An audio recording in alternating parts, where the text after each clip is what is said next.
Hey everyone, Andre Henik here, and I want to tell you about a guy who dropped out of high school at 16, couldn't read properly due to dyslexia, had no business experience, and went on to build over 400 companies under one brand, became a billionaire, and literally launched himself into space in his own rocket. We're talking about Richard Branson and Virgin, a business empire that spans airlines, music, trains, hotels, space travel, and dozens of other industries, all built on the principle that business should be fun, adventurous, and good for people. But this isn't just a story about a crazy entrepreneur doing wild stunts. This is about turning perceived weaknesses into strengths, building a brand around personality, knowing when to delegate, and never being afraid to enter industries where you have zero experience. If you've ever felt underqualified, if you've struggled with traditional education, or if you want to build a personal brand that transcends any single business, this story is for you. Hit that like button if you're ready to learn from one of the most unconventional billionaires in history. Richard Branson was born on July 18, 1950, in Surrey, England. From an early age, Richard struggled in school. He had severe dyslexia, which made reading and writing extremely difficult. In the 1950s-60s, dyslexia wasn't well understood. Teachers thought Richard was lazy or stupid. He was constantly told he'd never amount to anything. His self-esteem was crushed by an education system that couldn't accommodate his learning style. But Richard had advantages that helped him survive. Supportive parents. His mother, Eve, was entrepreneurial and encouraging. She pushed him to be independent and confident despite his struggles. Different intelligence. Richard couldn't read well, but he was brilliant with people, ideas, and problem-solving. He had high emotional intelligence and creativity. Rebellious spirit. Richard hated authority and rules. School felt like prison. He wanted to break free and do things his own way. At age 16, Richard dropped out of school. His headmaster famously told him, "You're either going to prison or become a millionaire." The headmaster was half right. Richard became a billionaire. Richard's dyslexia was considered a disability, but it forced him to develop other skills. Delegating. Since he couldn't read contracts or documents easily, he had to trust and empower others. This made him an excellent delegator who built strong teams. Simplifying. Richard couldn't understand complex business jargon, so he insisted everything be explained simply. This made Virgin's businesses more accessible and customer-friendly. People skills. Unable to rely on traditional academic intelligence, Richard developed exceptional emotional intelligence and charisma. Big picture thinking. While others got lost in details, Richard naturally focused on vision, strategy, and customer experience. What society called a weakness became Richard's competitive advantage. What do you consider your weakness or limitation? Maybe you didn't finish college, don't have technical skills, come from a non-business background, have learning differences, lack industry experience. Ask yourself, what skills did you develop because of this limitation? If you didn't go to college, maybe you learned by doing, giving you practical experience others lack. If you're not technical, maybe you became great at understanding customer needs and communicating clearly. If you have ADHD, maybe you developed the ability to hyper-focus on interesting problems and think creatively. How can you turn your perceived weakness into a strength? Stop apologizing for what you lack. Double down on what you have that others don't. If this resonates and you're embracing your unconventional path, drop "My Way Works" in the comments. At age 16, fresh out of school, Richard started his first business, Student Magazine. This wasn't a typical teenage venture. Richard wanted to create a magazine that gave young people a voice on issues that mattered: politics, music, culture, social issues.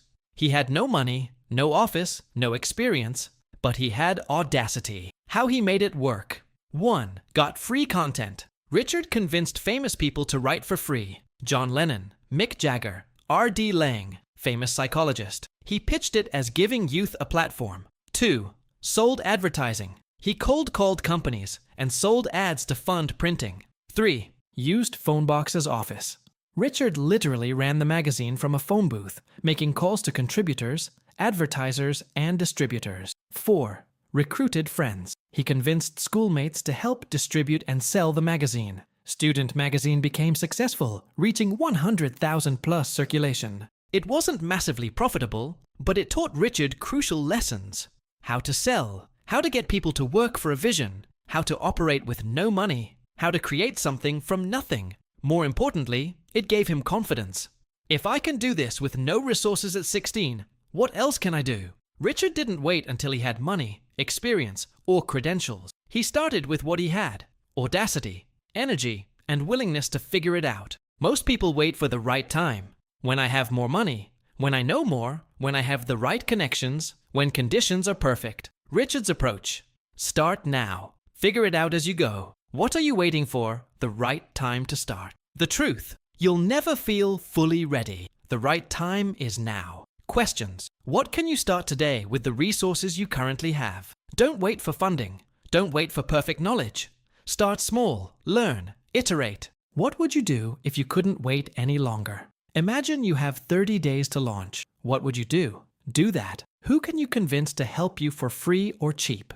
Richard got John Lennon to contribute. Who's your John Lennon that might say yes if you just ask? In 1970, Richard was running Student Magazine and a small student advisory center. He noticed something. Students wanted to buy records cheaply. Record stores were expensive. Richard saw an opportunity. He started selling records by mail order through Student Magazine at discounted prices. The business took off. In 1971, he opened his first Virgin record store on Oxford Street in London. The name Virgin came from Richard and his team being virgins in business. They had no experience. The store was different from traditional record shops. Traditional record stores: formal, intimidating. Staff were music snobs. You couldn't listen before buying. Expensive: Virgin Records. Casual, welcoming. Beanbags, relaxed vibe. Friendly staff who loved music. Listening booths: try before buying. Discounted prices. Virgin Records exploded. Young people loved it. Richard opened more stores across the UK. Then, in 1972, Richard took a bigger risk.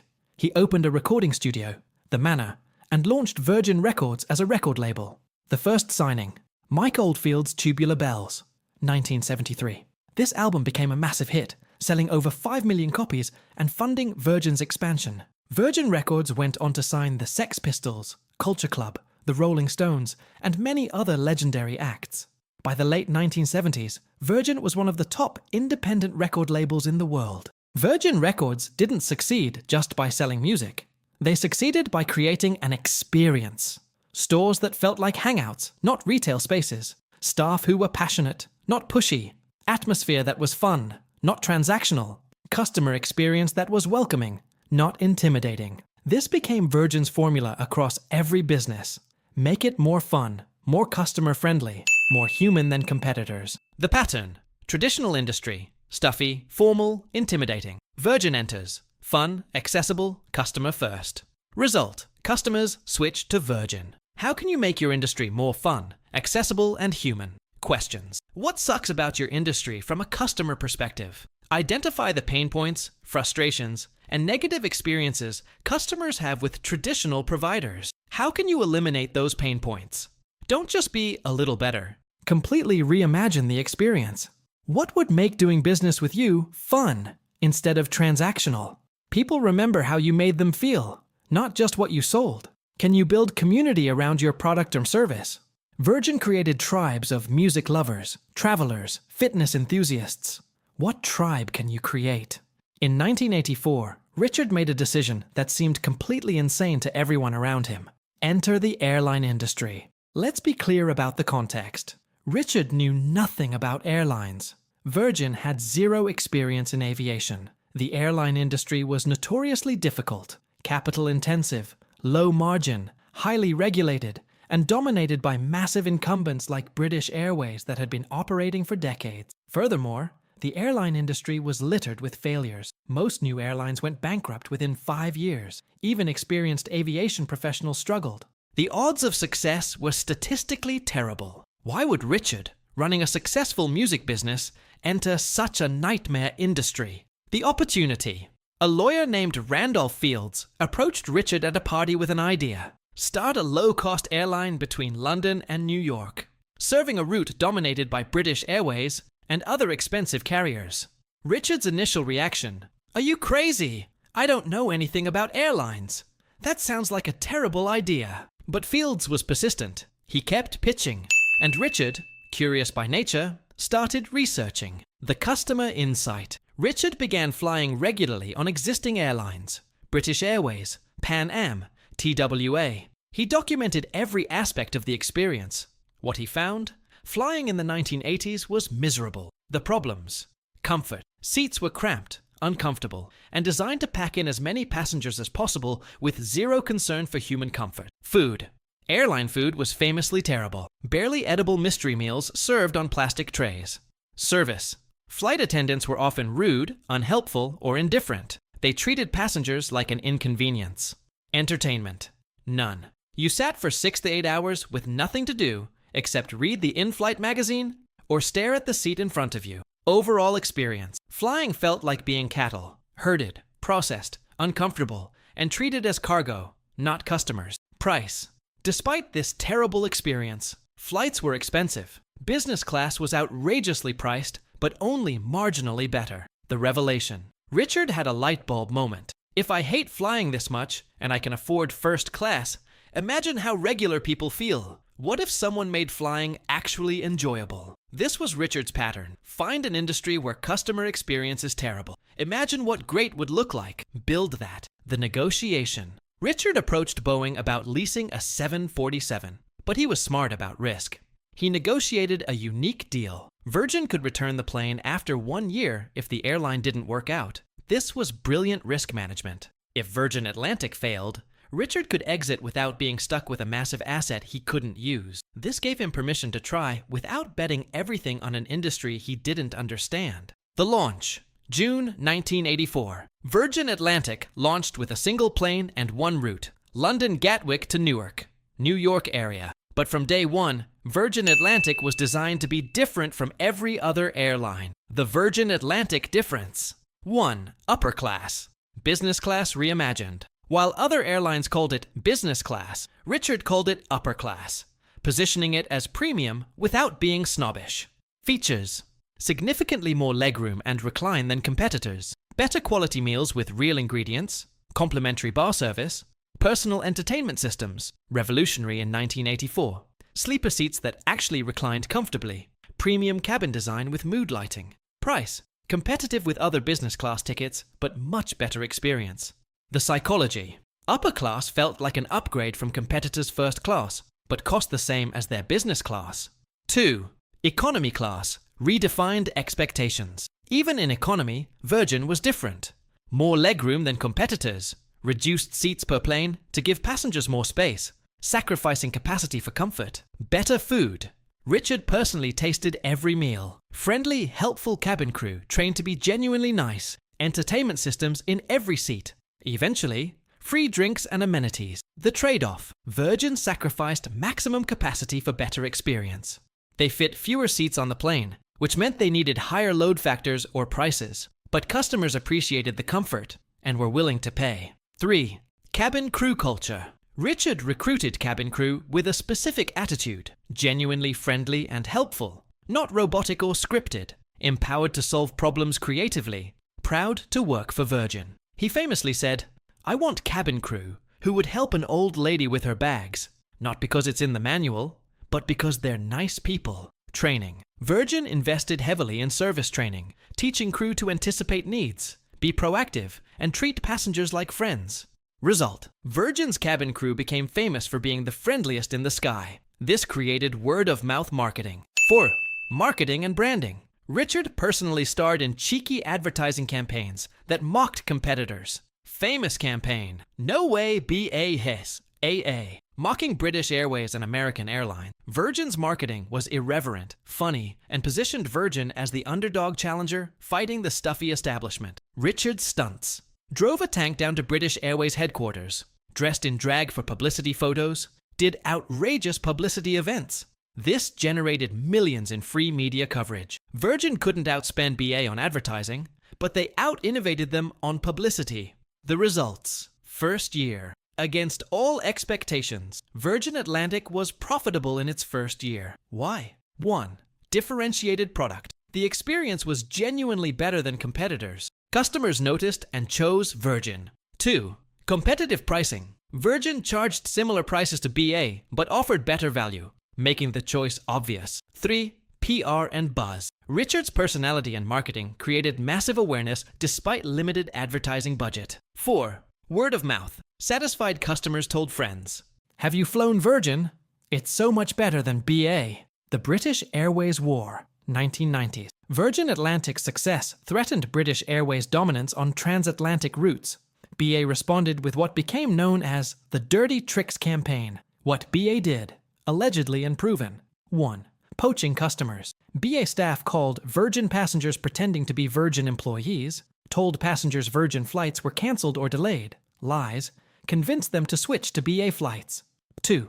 Hacking systems. BA allegedly accessed Virgin's booking systems illegally, used information to target Virgin's most valuable customers, offered them deals to switch to BA. 3. Spreading false rumors.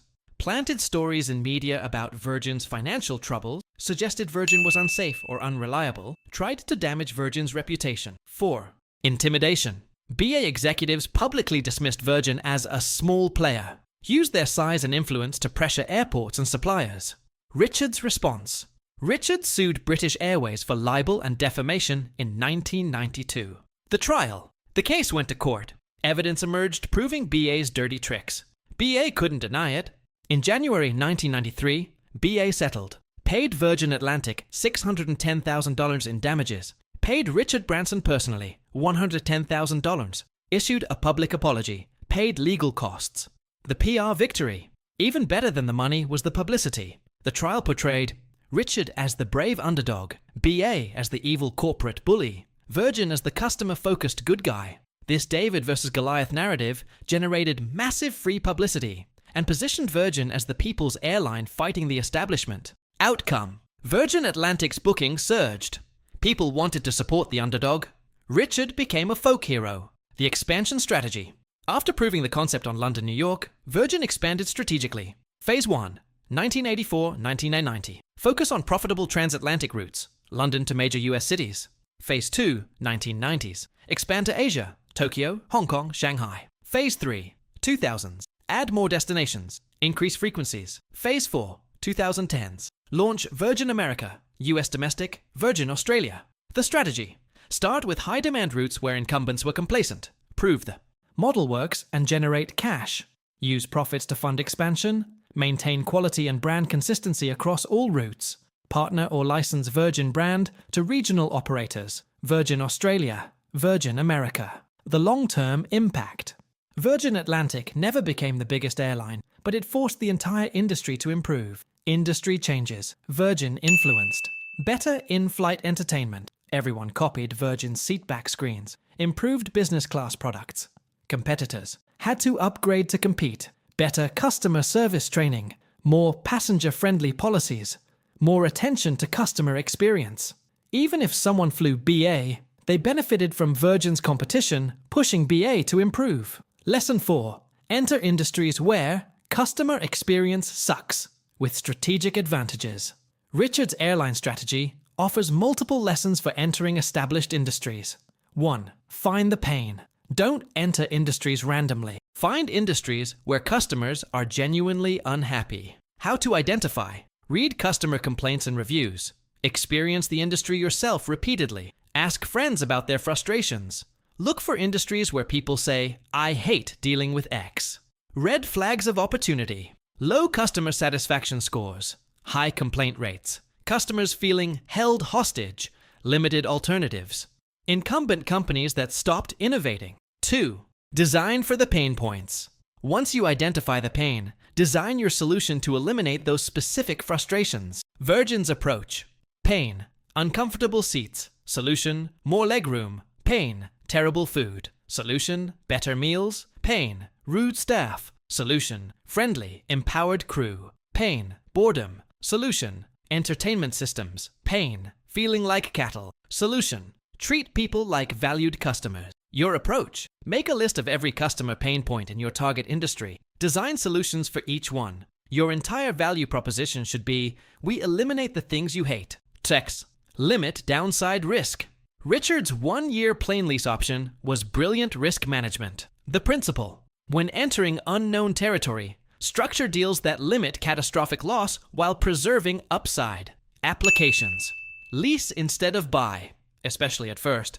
Test with MVP before full launch. Start with one market product before expanding. Negotiate exit clauses in contracts. Use other people's money when possible. Investors, partner. 4. US publicity to offset marketing budget. Virgin couldn't outspend BA on advertising, but Richard's personality and stunts generated free publicity worth millions. The formula. Do something newsworthy. Stunts, challenges, controversy. Take a stance on issues people care about. Be a personality, not just a brand. Generate stories media wants to cover. Turn setbacks into PR opportunities. BA lawsuit became huge win. 5. Compete on experience, not just price. Many entrepreneurs think the only way to compete with established players is being cheaper. Richard proved better experience at similar price beats cheaper with worse experience. Why this works?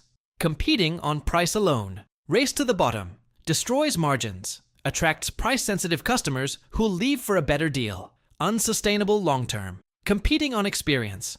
Creates loyal customers. Justifies premium or similar pricing.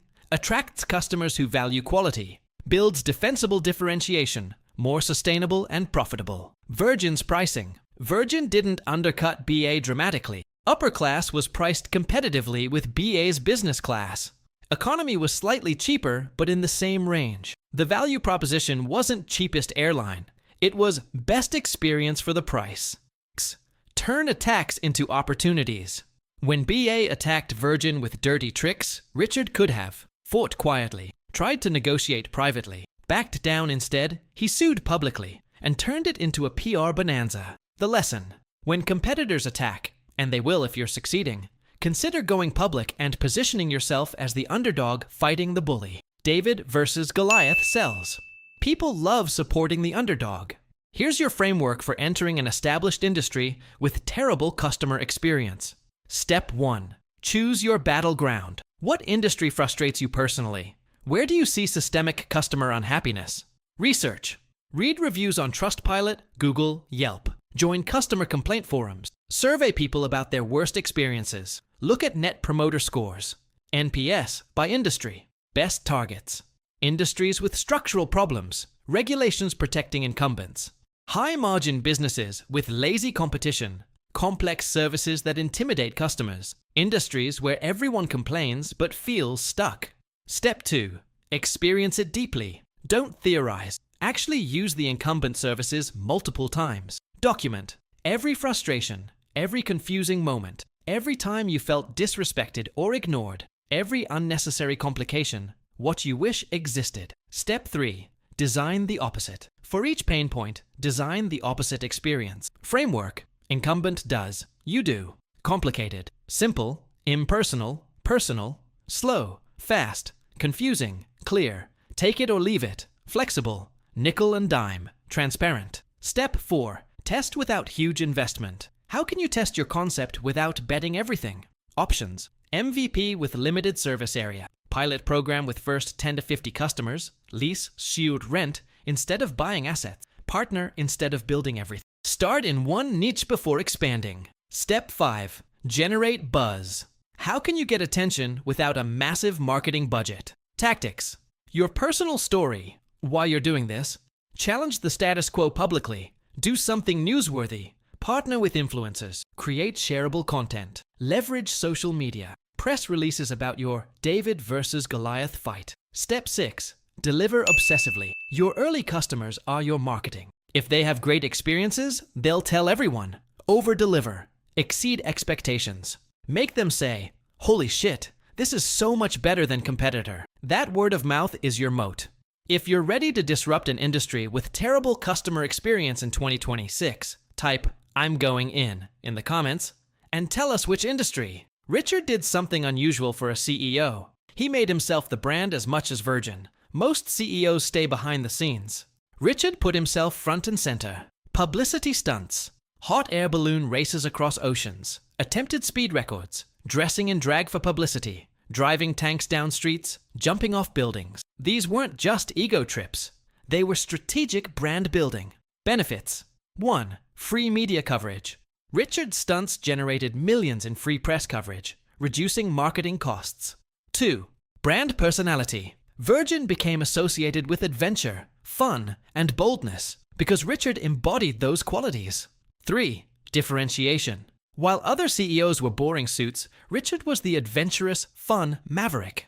4. Customer connection. People felt like they knew Richard personally, creating emotional connection to Virgin brands. 5. Employee inspiration. Virgin employees were proud to work for someone bold and unconventional. In 2026, personal branding is more powerful than ever. Customers don't just buy products.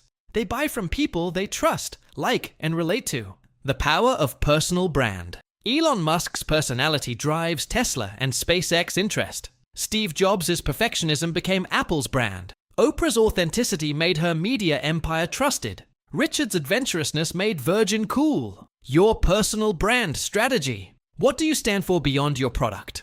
Richard stands for adventure, fun, challenging the status quo, putting customers first. What personality traits can you authentically express? Don't fake it. Amplify what's real about you. How can you show your personality publicly? Social media content, speaking engagements, YouTube channel, podcast appearances, writing, blogging. What stories from your life illustrate your values? Richard tells stories about his dyslexia, his early struggles, his adventures. These make him relatable and memorable. Your personal brand should make people feel like they know you, not just know of you. Richard runs 400 plus companies. Obviously, he can't manage them all personally. His secret: hire great people. Give them autonomy. Trust them to run the business. The Virgin Formula. Step 1. Find passionate, capable people who align with Virgin's values. Step 2. Give them resources and support. Step 3. Let them run the business with minimal interference. Step 4. Hold them accountable for results, not methods. Step 5. Celebrate successes. Learn from failures. Richard famously said, "If you want to be a successful entrepreneur, you have to learn to delegate." He focuses on vision and strategy, brand and marketing, big decisions and deals, culture and values. His CEOs focus on day-to-day operations, execution and tactics, team management, problem solving. You can't do everything yourself. Your business will only grow as big as your ability to delegate. Why entrepreneurs struggle to delegate? Fear. They won't do it as well as me. Reality. They might do it differently, but that's okay if results are good. Control. I need to know everything. Reality. Micromanaging limits scale and burns you out. Trust. What if they fail or quit? Reality. Some will. That's the cost of delegation. But successful ones create leverage. Richard's mindset. I'd rather have 1% of 100 businesses than 100% of one business. He's willing to give up control in exchange for scale and leverage. What are you doing that someone else could do 80% as well? Delegate it. Use your time for 10x activities only you can do. Who could you hire or partner with to handle areas you're weak in? Richard isn't good with numbers or details. He hires people who are. What systems can you create so the business doesn't depend on you? Document processes. Create training. Build institutional knowledge. How can you move from doing to leading? Your role should evolve from doer, manager, leader, visionary. In 2004, Richard launched Virgin Galactic with an audacious goal: make space travel accessible to private citizens. This seemed crazy. Space was for governments and NASA. Private space travel didn't exist. But Richard believed technology was ready. Wealthy customers would pay for the experience. Long-term, space tourism could be profitable. It aligned with Virgin's brand of adventure. The investment. Richard invested over $1 billion of his own money into Virgin Galactic. It's been a money pit for 20 years with no profit yet. Many criticize this as ego-driven and financially irresponsible. But in July 2021, Richard flew to space on Virgin Galactic's VSS Unity. He beat Jeff Bezos to space by 9 days and proved the concept works. Virgin Galactic now has hundreds of customers who've paid $250,000, $450,000 for future space flights. Why Richard did it? Not primarily for profit, at least not short-term. He did it because 1. Aligned with brand. Virgin, adventure and pushing boundaries. 2. Personal passion. Richard has always dreamed of space. 3. Long-term vision. Space tourism could be huge in 20, 30 years. 4. Legacy. Being remembered as a space pioneer matters to him. Virgin Galactic may never be hugely profitable, but it's meaningful to Richard. It strengthens Virgin's brand, and it's building toward a future he believes in. The balance. Some businesses exist to make money, cash cows that fund other ventures.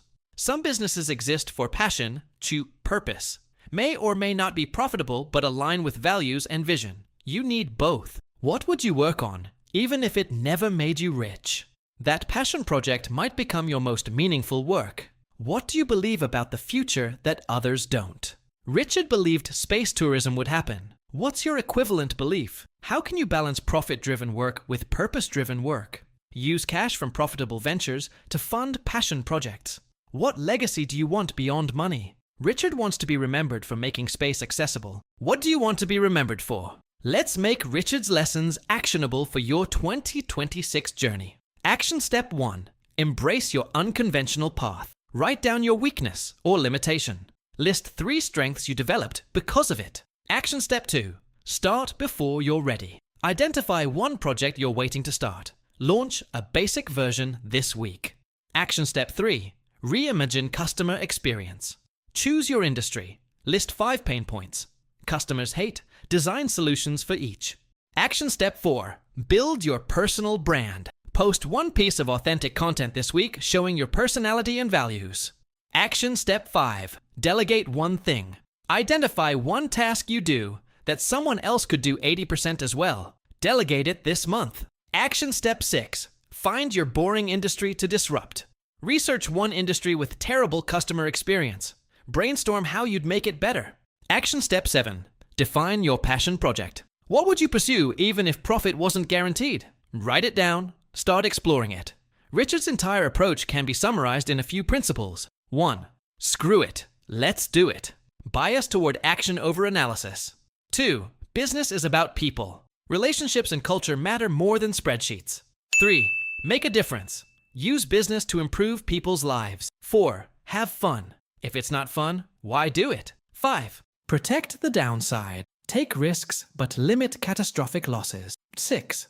Be bold. Safe is risky when the world is changing fast. 7. Give people chances. Hire for attitude and potential, not just credentials. Richard isn't perfect. Some Virgin businesses failed. Virgin Cola, Virgin Cars, Virgin Brides. His companies have faced labor disputes and criticism. Virgin has environmental contradictions, promotes green initiatives while running airlines. Some see his stunts as attention-seeking ego trips, but his impact is undeniable. Created 70,000 plus jobs globally, built one of the world's most recognized brands. Proved dyslexia and dropout status don't prevent success. Made multiple industries more customer-friendly. Inspired millions of entrepreneurs. Richard Branson dropped out at 16 with dyslexia and no resources. He built 400 plus companies, became a billionaire, and flew to space in his own rocket. He did it by turning perceived weaknesses into strengths, starting before he was ready, focusing on customer experience over everything, building a powerful personal brand, delegating and trusting great people, entering industries he knew nothing about, pursuing passion alongside profit. What's your excuse? What weakness will you turn into a superpower? What will you start before you're ready? What industry will you make more fun and human? 3 things before you go. 1. Subscribe to this channel. Every week we decode another legendary entrepreneur's success. 2. Comment. What industry with terrible customer experience will you disrupt? Let's brainstorm opportunities. 3. Share this with someone who thinks they're not qualified or credentialed enough. Richard proves you don't need degrees to build empires. Remember, start before you're ready. Make it fun. Focus on experience. Build your personal brand. Delegate and trust. Pursue passion, not just profit. This is Andre Henik. Now go build something adventurous that makes people's lives better. See you in the next one.